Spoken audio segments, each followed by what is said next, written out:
Salut, dans cette vidéo, nous allons parler de la programmation orientée objet. Nous allons voir qu'est-ce que la programmation orientée objet et ensuite je vais vous présenter pourquoi il est nécessaire d'utiliser la programmation orientée objet lorsqu'on développe un programme et quels sont les avantages. Et pour finir, nous allons voir un exemple pratique où nous allons définir nous-mêmes nos propres classes et objets. Qu'est-ce que la programmation orientée objet?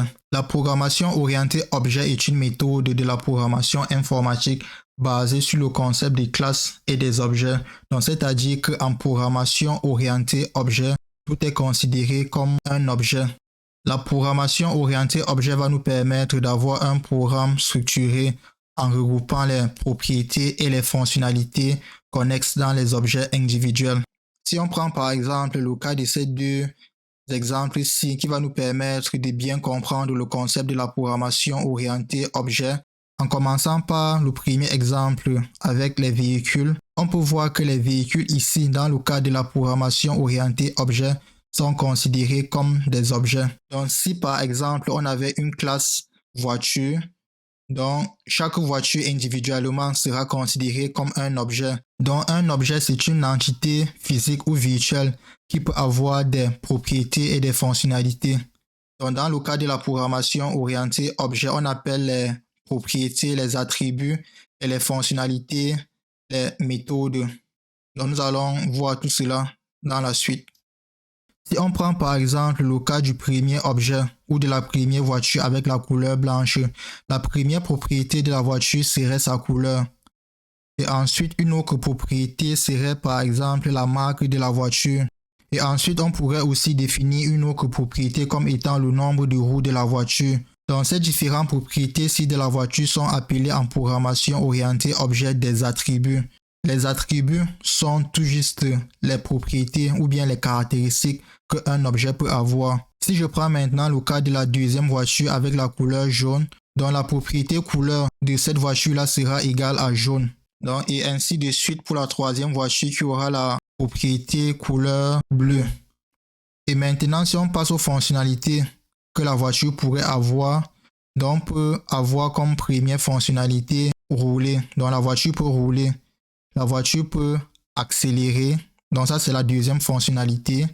La voiture peut freiner, donc tout ceci ce sont les différentes fonctions de la voiture. Dans le cas de la programmation orientée objet, les fonctions ou bien les fonctionnalités qu'un objet peut avoir sont appelées des méthodes. Dans la suite, lorsque nous allons voir comment déclarer une classe, nous allons voir qu'une classe est généralement constituée de deux éléments, dont les attributs et les méthodes. Pour finir avec un dernier exemple d'objet, ici là nous avons un vélo. Donc le vélo-ci peut avoir comme premier attribut la couleur du vélo ou bien la couleur du siège qui est noir ici. Le nombre de roues du vélo, donc le vélo a 2 roues et ainsi de suite. Donc la programmation orientée objet permet juste pour un objet quelconque, que ce soit le vélo, que ce soit la voiture, que ce soit une personne, de pouvoir définir une classe qui permet d'avoir les éléments comme les attributs et les méthodes qui vont caractériser un objet défini à partir de la classe. Donc si on prend par exemple le cas d'une personne comme étant un objet dont la personne peut avoir son nom comme attribut, son prénom, l'âge, la taille ou bien le poids de la personne. Et comme méthode, on peut avoir manger, marcher, sauter et ainsi de suite. Donc tout ceci, c'est le concept de la programmation orientée objet. C'est une nouvelle façon de voir les choses lorsqu'on programme et de penser objet. Maintenant, nous allons voir pourquoi on doit faire l'effort d'utiliser la programmation orientée objet lorsque nous programmons. Imaginons qu'un fabricant de voitures nous demande à développer un programme qui va permettre juste à collecter les différentes couleurs de ces voitures. Si on prend par exemple le cas où on doit sauvegarder les couleurs de 10 voitures sans utiliser la programmation orientée objet, il va falloir déclarer dans son programme 10 variables pour sauvegarder les différentes couleurs des voitures. Et ensuite, que se passe-t-il si par la suite on nous demande de ne pas seulement sauvegarder les couleurs des voitures, mais aussi sauvegarder les marques des différentes voitures? Donc là encore, nous allons devoir créer 10 autres variables pour pouvoir sauvegarder les marques des voitures. Là, on peut voir qu'au fur et à mesure que le nombre de voitures augmente, notre programme devient de plus en plus lourd. Et dans la longue, on aura un programme qui sera très difficile à maintenir et aussi à lire pour nous-mêmes lorsque nous allons revenir dans nos codes dans le futur. Donc, il nous faut maintenant une nouvelle façon de voir les choses et de mieux structurer nos codes. Et c'est dans cette optique-là que la programmation orientée objet intervient dans beaucoup de langages de programmation, que ce soit le langage de programmation C++, Java ou bien Python en particulier. La programmation orientée objet va nous permettre d'avoir un programme mieux structuré, d'avoir un code qui est facile à lire et aussi réutilisable lorsque nous allons revenir dans nos codes plus tard pour y travailler. Ça permet aussi d'avoir un programme modulable et facile à maintenir. Et ça va aussi nous éviter d'avoir beaucoup de répétitions dans nos codes. Et aussi, lorsque nous allons déborder nos codes, ça sera aussi très facile pour nous de pouvoir naviguer dans nos codes. Si on revient sur cet exemple ici où nous avons défini 20 variables pour définir les couleurs et les marques de 10 voitures en utilisant la programmation orientée objet, donc nous allons juste définir comme ici une classe que nous allons appeler voiture. Et maintenant, à l'intérieur de la classe voiture, nous allons tout juste définir deux attributs ou bien propriétés, dont la couleur et la marque. Là maintenant, on peut déjà voir avec cette petite aperçu que le code est mieux lisible et mieux structuré. Et ça va nous permettre plus tard, lorsqu'on voudra définir les différents objets, par exemple pour ces trois voitures-ci, d'utiliser juste le nom de la classe voiture. Donc cela nous permet déjà d'avoir un code mieux lisible et comme nous allons le voir plus tard, mieux facile à améliorer. Là maintenant, nous allons passer à la pratique. Ok, pour passer à la pratique, j'aimerais qu'on travaille avec un cas spécifique. Supposons que nous avons une banque qui vient nous voir et nous demande de développer un programme pour leur banque. Donc le programme doit être capable de pouvoir sauvegarder lors de l'ouverture d'un compte le nom du propriétaire du compte, attribuer un numéro de compte à la personne et ensuite permettre à la personne de pouvoir déposer un montant dans son compte. Comme fonctionnalité, la banque voudrait avoir une fonction qui permet de pouvoir faire un dépôt, ensuite de pouvoir retirer de l'argent et pour finir une dernière fonctionnalité pour avoir les informations sur le compte. Donc nous allons commencer tout d'abord par définir la première classe que je vais appeler compte bancaire. Donc en Python, pour définir une classe, on doit utiliser le mot-clé classe et ensuite suivi du nom de la classe. Donc dans notre cas, ça sera compte bancaire. Et enfin, deux points. Donc là, c'est tout ce qu'il faut faire déjà pour déclarer une classe. Bon, par la suite, nous allons ajouter les attributs et les méthodes de la classe. Donc, ce que je tiens d'abord à noter ici, là, c'est que vous allez voir que ici, le nom de la classe, j'ai commencé par une lettre majuscule. Donc, ce n'est pas une obligation, mais il est fortement recommandé de nommer sa classe en commençant par une lettre majuscule. Donc, libre à vous d'adopter cette convention si vous le voulez, ou bien vous allez définir vous-même vos noms de classe comme vous le voulez. Donc là, je vais revenir à compte bancaire. Je vais mettre ici B majuscule. Donc, une fois que nous avons défini le nom de la classe, maintenant, il nous faut définir les attributs et ensuite les méthodes. Donc, je vais commencer d'abord par les attributs. Pour définir un attribut dans la classe, normalement, on utilise de préférence la fonction init. Donc, la fonction init, c'est une fonction spéciale qui doit s'appeler automatiquement underscore init underscore ensuite les parenthèses et le premier paramètre de la fonction doit s'appeler self. Et là, à l'intérieur de cette fonction, si on peut maintenant définir nos attributs. La classe compte bancaire ici a trois attributs. Le premier attribut, c'est le nom du propriétaire du compte bancaire. Donc, je vais mettre self, nom du propriétaire. Donc, je vais juste mettre nom propriétaire. Donc, généralement, j'ai défini les noms de mes variables ou bien des attributs en anglais, mais pour cet exemple ici, je vais utiliser le français. Et ensuite, ici, là, on peut juste mettre un string vide. Nous allons le remplacer par la suite lorsque je vais y arriver. Si vous remarquez bien ici, devant l'attribut non propriétaire, j'ai ajouté devant self suivi du point. Et ensuite le nom de l'attribut. Donc il faut toujours, lorsqu'on déclare un attribut, mettre toujours ceci devant. Donc self point. Et ensuite, je vais définir le prochain attribut. Donc, le prochain attribut ici, là, ça sera self numéro du compte. Donc, je vais juste mettre numéro compte. Donc, pour le moment, c'est égal à rien. Et ensuite, je vais définir le troisième propriété qui est le solde, donc le montant que la personne qui va ouvrir le compte va déposer. Donc, si je reviens rapidement sur cette fonction-ci, la fonction init, donc la fonction init, c'est une fonction qui va nous permettre, lorsque nous allons définir des objets de cette classe-ci, de pouvoir initialiser chaque objet. Donc, pour initialiser chaque objet, ou bien pour initialiser ces différents attributs-ci pour chaque objet, il est préférable de passer cela ici en paramètre de la fonction init. Donc, le premier paramètre dont nous allons passer lorsque nous allons créer un objet type compte bancaire sera le nom du propriétaire. Et ensuite, le numéro du compte. Et pour finir, je vais juste mettre ici là montant déposé. Si vous regardez bien cette fonction-ci, il y a 4 paramètres, mais le premier paramètre self, c'est un paramètre qui sera ignoré par notre programme lorsque nous allons créer un objet de cette classe-ci.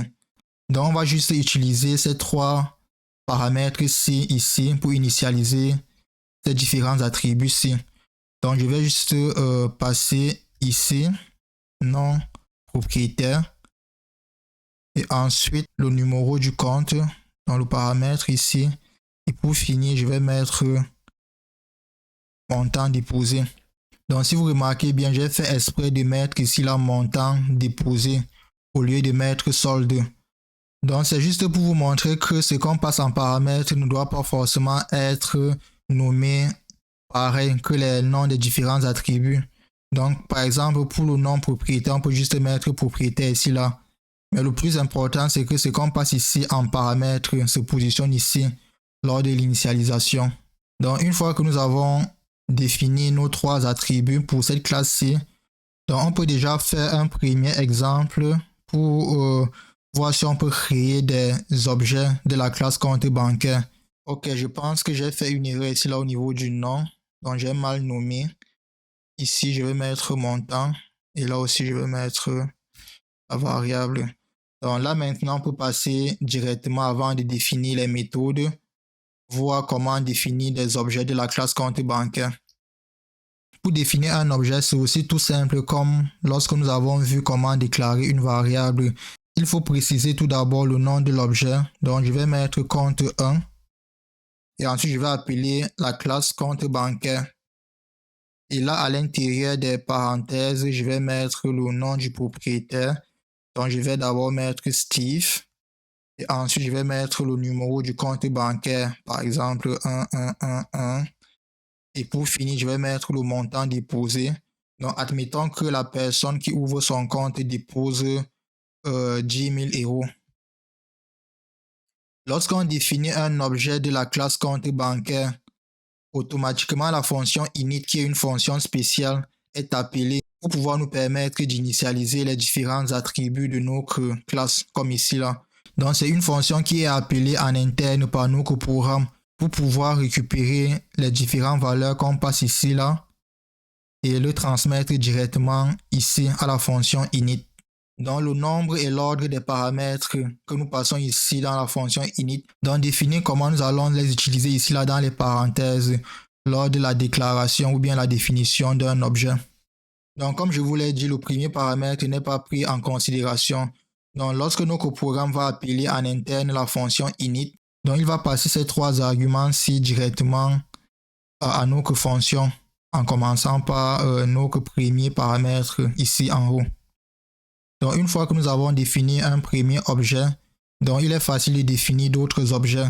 Donc, comme je vais le faire maintenant, donc je vais définir l'objet 1 et l'objet 2 et venir juste ici remplacer objet 2, 3 et ensuite changer le nom. Ici, là, je vais mettre Mbappé et je vais changer le numéro du compte, par exemple 222. Le montant déposé par Mbappé, c'est peut-être 100 millions. Et ensuite, la troisième personne, je vais juste mettre Monchili. dans mon nom propre. Et le numéro du compte, c'est pas, je mets quelque chose ici. Et ensuite, le montant, je peux mettre aussi 2000 euros. Donc, vous voyez que cette façon-ci d'implémenter la chose rend un peu notre code plus lisible et plus facile à moduler. Donc là, par exemple, si on le souhaite pour la première personne, je peux utiliser le print.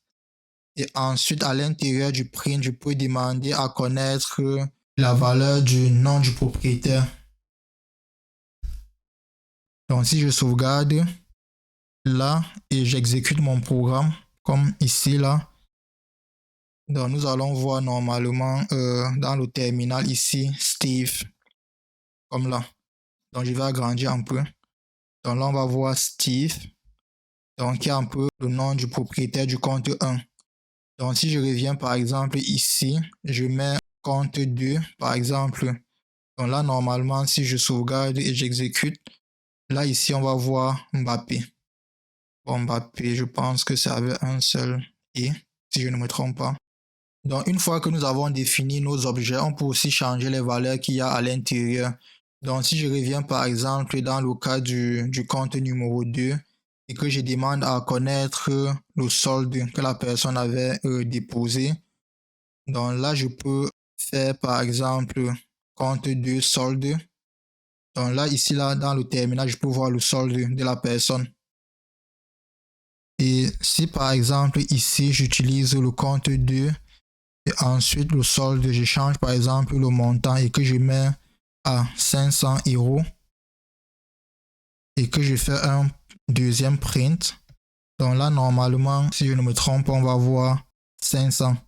Et maintenant, si je fais un autre print pour afficher par exemple le solde de la personne numéro 1, on va voir que le solde de la personne numéro 1, normalement, c'est toujours 10 000.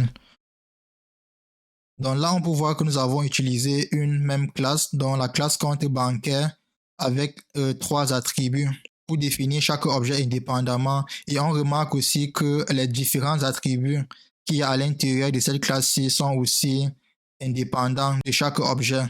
Donc la valeur du solde qu'il y a dans le compte 2 n'est pas la même valeur qu'il y a dans le compte 1.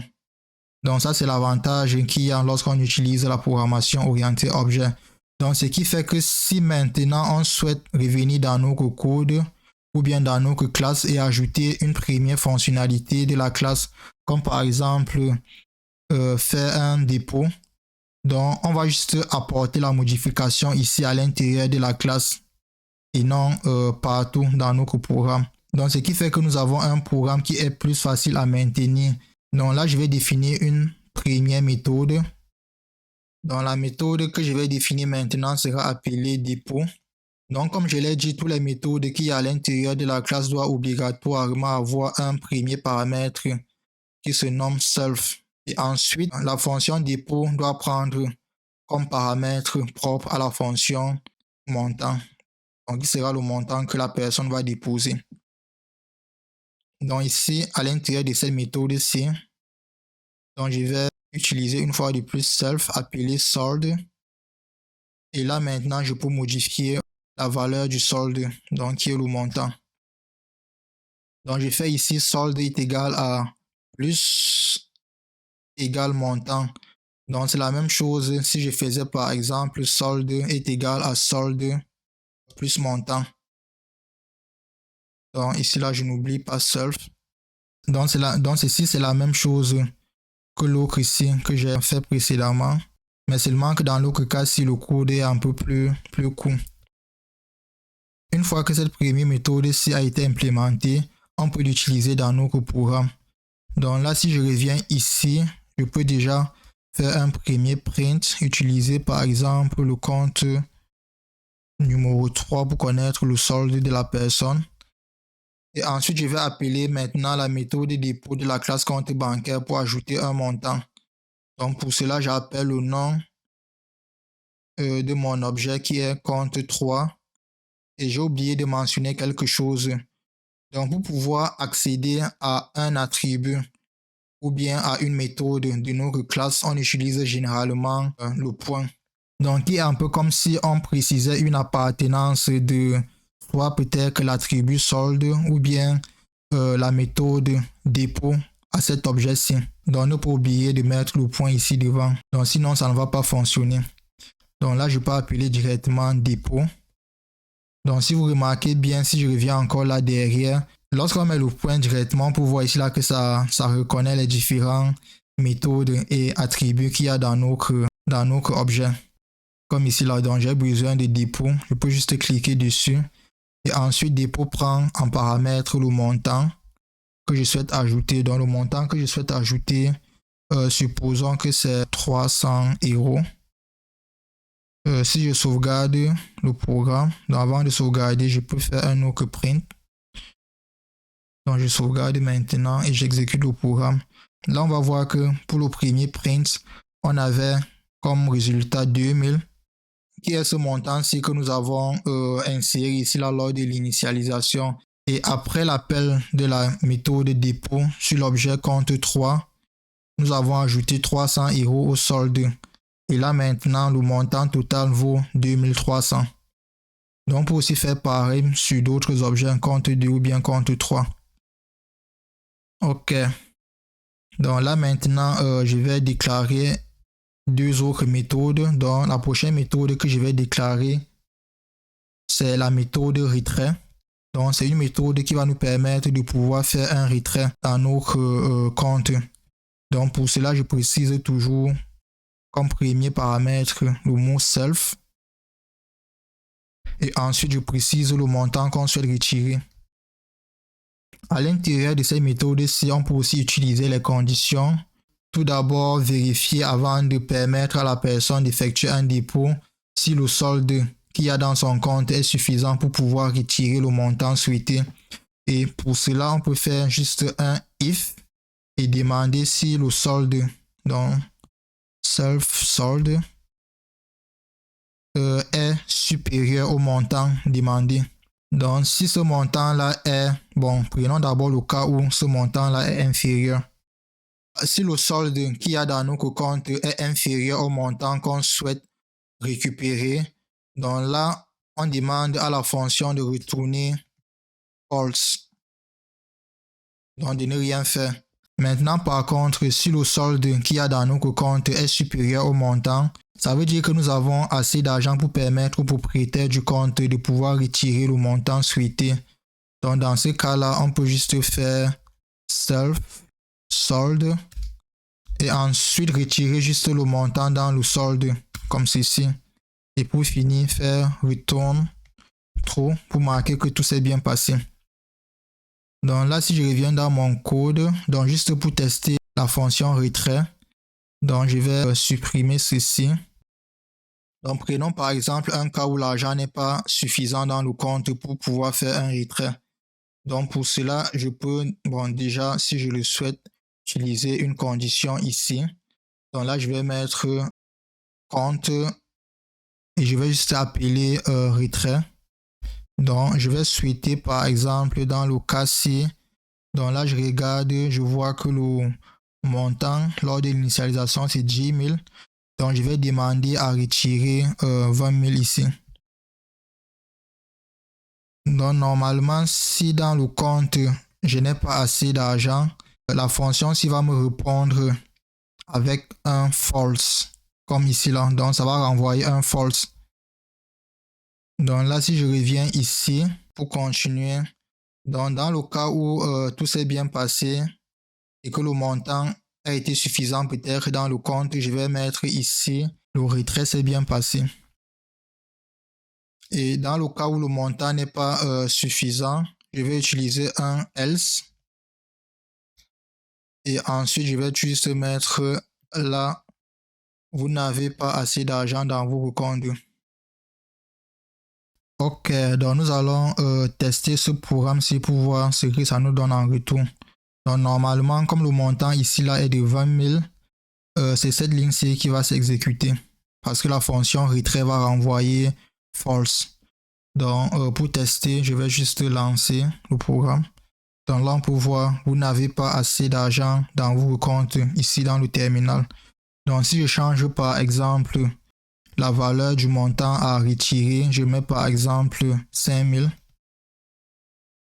Je sauvegarde et ensuite j'exécute. Donc là, on va voir que le retrait s'est bien passé. Donc si on le souhaite par exemple ici vers la fin, je peux juste faire un print juste pour afficher le montant qu'il y a dans le compte. Donc pour cela, je vais faire le montant qu'il y a dans le compte, c'est préciser ce que je veux afficher. Donc là, je veux afficher juste le solde du compte numéro 1. Donc ça va faire solde. Donc si je sauvegarde et que j'exécute, donc là on va voir le retrait s'est bien passé. Le montant qui vous reste est 5000. Donc le montant qu'il vous reste. Bon. Ok, donc là si je reviens ici et je change cette valeur-ci, donc je mets encore de nouveau à 20 000. Donc là on va voir lorsque j'exécute que vous n'avez pas assez d'argent dans vos comptes et le montant reste toujours 10 000. Puisque j'avais demandé à retirer 20 000 ici, comme ce retrait-là n'est pas possible, donc j'ai toujours le même montant. Donc pour finir le programme qu'on devait développer pour notre banque, donc il nous reste une dernière fonction, qui est une fonction qui va juste afficher les informations qui concernent le compte bancaire. Donc pour cela, la fonction ou bien la méthode, je vais l'appeler info. Et comme premier paramètre, je passe toujours self. Donc cette fonction-ci va juste permettre de faire un print et d'afficher les différents attributs qu'il y a dans cette classe-ci. Donc je vais juste venir ici, utiliser ce string-ci. Et là à l'intérieur, je vais juste mettre par exemple le nom de la personne, self, nom du propriétaire du compte. Et ensuite, je vais mettre avec le compte. Et là je précise le numéro du compte qui est self. Donc je peux juste venir ici là si j'ai oublié dans le numéro du compte. Avec le numéro du compte, peut-être mettre possède. Et j'ajoute maintenant le dernier attribut qui est solde. Et à la fin ici là je peux mettre héros. Point. Ok, j'espère que vous voyez tout ici là. Ok. Malheureusement, l'écran est un peu petit. Mais bon, on va faire avec. Donc, une fois que nous avons défini cette première fonction-ci, on peut juste venir ici dans notre code et l'utiliser. Donc, je vais juste supprimer tout ceci. On n'en a plus besoin. Et donc, et maintenant, utiliser la méthode info pour afficher les différents infos sur les différents comptes. Donc, sur ces trois comptes-ci. Donc, je vais commencer par le premier compte. Juste appeler la fonction info. Ensuite, le deuxième compte, je vais appeler la fonction info. Et pour finir, le troisième compte. Ok, si vous avez remarqué, dans le cas de cette méthode-ci, la méthode info, je ne précise rien ici dans les parenthèses lors de l'appel ou de l'utilisation de cette fonction-ci. Parce que si on remarque bien ici, on va voir que je n'ai ajouté aucun paramètre à la suite du premier paramètre. Donc, comme le premier paramètre n'est jamais pris en considération, donc ce qui fait que cette fonction-ci est considérée comme une fonction sans paramètre. Ok, je pense que vous avez compris le concept. Je vais sauvegarder et ensuite je vais exécuter. Donc, si vous pouvez bien lire ici en bas, donc nous avons comme on le voulait ici le nom du propriétaire Steve avec le compte C A possède 10 000 euros, ainsi de suite. Mbappé possède 100 millions d'euros et Monchili possède 2000 euros. Donc là maintenant, nous sommes sûrs que nous avons développé le programme qui nous a été demandé en utilisant juste la programmation orientée objet en Python. J'espère que cette vidéo vous a plu. N'oubliez pas de laisser les commentaires sous la vidéo si vous avez des remarques à apporter sur cette vidéo et likez la vidéo et n'oubliez pas de la partager. On se retrouve prochainement.